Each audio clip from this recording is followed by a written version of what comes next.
Channel 6 News, live at 10, with 10 minutes of nonstop news and your precision forecast starts now. One more appeal for an Idaho death row inmate less than 2 days before he is scheduled to die. Let's go right to the big story, live at 10. In less than 48 hours, death row inmate Richard Leavitt is scheduled to be executed.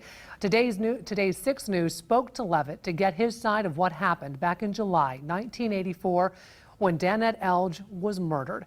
And as the clock ticks down, Leavitt is maintaining his innocence. With tonight's big story, here's our Eric Finker.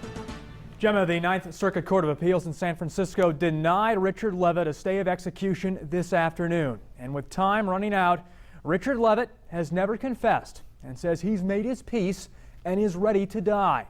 Tonight, he takes us back to the night Danette Elge was killed. Just sitting and waiting, wondering which way it's going to end.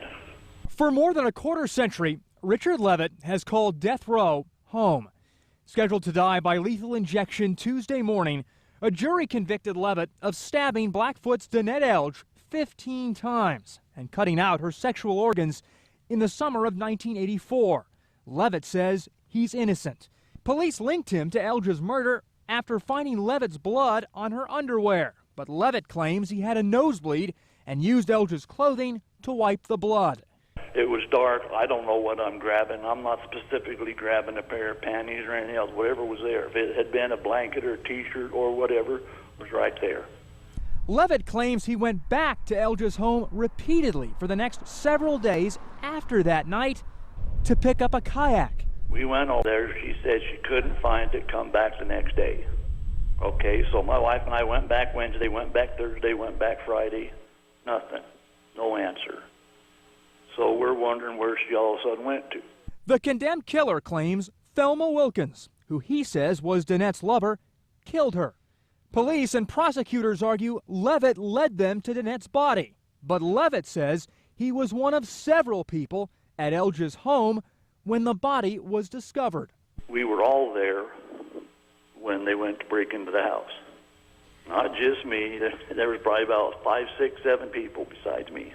Leavitt says he then got a call from police to identify Danette's mutilated body.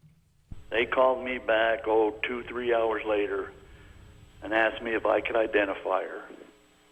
I walked in, holding my breath. I walked in, walked up there and looked, seen what I seen, and said, all I can say is that looks like her hair. Over the decades, Leavitt contends he passed 2 lie detector tests. But every appeal, at every level, failed.